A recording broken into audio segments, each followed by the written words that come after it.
guys, welcome back to Disabled Daydreamer, my channel where I talk about a variety of topics including disability. Today we are doing another prompt from the Ehlers-Danlos Society in honor of Ehlers-Danlos Awareness Month. Today we're talking about the ways that Ehlers-Danlos affects us on the day-to-day and our general symptoms. And so I thought I would tell a few stories and kind of do a body scan, and we can kind of talk about the way the Ehlers-Danlos syndrome, I have the hypermobile type, affects me head to toe. And we'll go on a few little side tangents. So focusing on the head, I have cranial instability as one of my diagnoses. In addition to that, I have some issues. I'm 30. I have like bone spurs. I think it's the same thing as an osteophyte, correct? Some of my joints, and we're not sure if it's like a degenerative issue yet because we haven't monitored them long enough, but my joints have they're like squished, like they've degenerated. How come I can't say that word? They've squished. They're smaller. They've lost like fluid and volume. So a lot of coat hanger pain. I did go get some steroid inflammation type injections in my neck and my back and in my feet. And the only place that I think I felt enough relief to potentially theoretically ever do it again was my neck. I did have some help with that, but I have like some issues here and I have some issues in my lumbar as far as the spine goes. Honestly, my shoulders aren't too bad. They do kind of like slip in and out sometimes when I'm sleeping or in a flare. Like I have to be very careful and I have to like switch sides. Like some people are like, oh, I'm like a right side sleeper. If I slept on my right side every single night, I would have a lot of issues. I have to kind of like rotate, like, you know, those little hot dogs at the convenience stores. That's essentially what's going on here. I have carpal tunnel, I have arthritis in my hands, I'm also hypermobile in basically all of my fingers. I do have some hypermobility in like my elbows, and then moving down, I don't know, let's hit the cardio right here. POTS isn't necessarily 100% a cardiovascular issue, but I do have POTS. I'm diagnosed with POTS, which is a comorbidity of Ehlers-Danlos syndrome. For a while, this was probably my largest and most like uncomfortable symptom that I was experiencing. I am now on some beta blockers that have done some magnificent things for me. I am obviously still working through pain and things like that, but I still do get like the fatigue, and I wouldn't say like every day is perfect. And as summer creeps closer, I become more and more concerned about my POTS. But right now we're doing very well. We're under control if I stay hydrated and things like that. So there's my cardio. If you're looking at my skin, I have something called MCAS, it's mast cell activation syndrome. I think I've seen disorder too. Essentially, so I can tell you a little bit about how some of these things are diagnosed, like a lot of this stuff in my spine, MRI, CT scans, things like that. So they'll look at it like cross section by cross section, and they can like identify points of concern. I didn't also touch on, I have TMJ. Which is fairly common in people with EDS. There's also I have some lipstick on my big tooth, 1 second. That kind of segues me into the point. There is a lot of dental manifestations of Ehlers-Danlos syndrome. There's a specific subtype that has a lot of dental manifestations by virtue, but all of them experience some level because, again, it's collagen, it's in literally everything. And so people experience things like hypodontia, which is like, I don't have a tooth right here, it's plastic, and you can see it attracts lipstick, like the real teeth do not. This tooth is small, which is also, from what I understand, another kind of like manifestation you'll see. I had a lot of dental issues. I was in braces for so long because my teeth were really messed up, but they're still not perfect. I have a tongue tie. All of these things have some ties to Ehlers-Danlos syndrome. So cooking here, my TMJ is fairly under control, but it's something like I always have to have like a very expensive night guard. I have to keep up on that. So all of that, and I see a specific TMJ specialist dentist to do that. There's not very many in my area, but I like the one that I am seeing right now. And for a time I had it where I wore like a TMJ guard like 24/7. It was a really rough go. Thank goodness it was like 2020. I'm still masking right now, but nobody saw my teeth or anything like that because my teeth were looking really wild, and that's because I was receiving like a TMJ treatment that I really couldn't take out of my mouth ever. And there's some mixed things if that's good or bad. I had some relief from it, so I do experience all of that, like my jaw and things like that. Again, POTS, cardiologist can treat that and diagnose it. So, I had an internist for a while who was managing it, and I've kind of learned that's kind of weird. So I don't know, perhaps an internist. Like I said, carpal tunnel. I think a neurologist technically diagnosed me with that. To my feet too, I have something called plantar fasciitis, and I've developed this since moving, and I'm not sure if it's because I did too much when like we first moved in. But I have a lot of pain specifically like in the arch of my heels, and I've noticed my heels have like collapsed. And so I have a lot of pain there. I've tried to do the injections and stuff there. You can be diagnosed at like my podiatrist, or my pain management doctor was able to kind of feel the bands too. So I don't know, there could be other people, but I would start with podiatrist. I have, like I said, I have issues in my lumbar, which kind of extends to issues with my hips. My hips kind of do really funny things, and sometimes, especially from the back, one will be sitting a little higher than the other one. I do have a limb discrepancy, which is sometimes common in people with Ehlers-Danlos syndrome. It's about 1/2 inch, 3/4 of an inch. On one side is slightly longer. One of my legs, like my left side, is longer, and so sometimes that really messes with my hips. In addition to that, I have knee issues. Into the GI tract, my stomach is herniating, and that could just be because of like poor collagen function as well.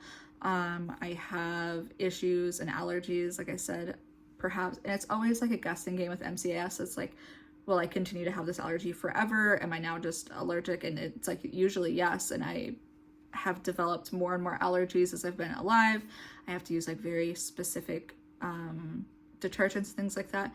And so that was diagnosed. I've talked about this a little bit. My other things, like a 3-day urine sample test. It's like a lot of people don't understand, or like, I don't know, do people like not know about like the urine sample test you have to like keep in your fridge, or like, God forbid, the stool sample test, speaking of like the gastro stuff that has to live in your freezer that you have to scoop. That's too much. We won't even get into that. But yeah, I have some inflammation. I don't have celiacs, but I have like non-celiac gluten intolerance is what they call it. And essentially it's very similar. All of my symptoms are very similar to someone with celiac, but I'm not experiencing that autoimmune thing. They do not see like evidence of that, but I do have a like higher, I can't remember exactly what they tested for, but there's some kind of immune response that they tested and I had.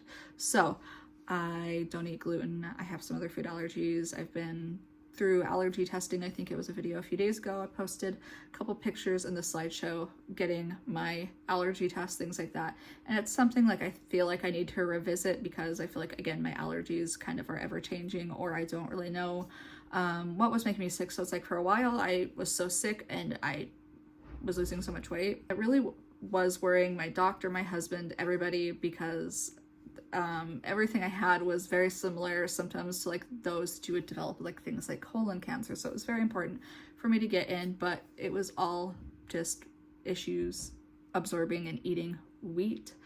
In addition to that, like I said, I have my knees, and then I have my ankles, and so I have some support issues in my ankles. I am continuing to work them and work out and do like physical therapy type exercises to strengthen my ankles. But I have a lot of instability there, a little bit of instability. Kind of my legs in general are all quite unstable. But the big diagnosis is like I have like the arthritis. I have the arthritis and the back issues, which are seen on the monitor, so we can see like directly kind of like what my body's doing and how it's progressing. I think that's really good and that's really important. I am on top of it. I have a cardiologist that I see at least twice a year, and then I have my GI, which I'm a regular patient of. I see them as necessary and am in contact with them. I posted a story recently about how I contacted them on Threads. But having Ehlers-Danlos syndrome and all of these other things, like the prompt also kind of pushes us to like, well, like, how does this affect you? And so again, I have issues with gluten. And when I say I have issues with gluten, like some people are like, oh yeah, like I'm lactose intolerant, like but I eat it anyway because I like cheese. It's not like that at all. Like I am so sick. Like I can't move. I get everything comes up. And it's gotten to the point before where if I get sick enough and I'm not on top of like taking things like a Zofran or something, I can make myself so sick that I can't stop. And then I can't drink water, then I can't hydrate, then it's like an ER emergency. So being in contact with my GI, gastro, and gastrointestinal doctors are very, very important. So over the weekend, I was expecting them to get back to me like the next day. I sent at like 5:30, 6 o'clock. I was like, hi, like I just realized like I have 2 of these left.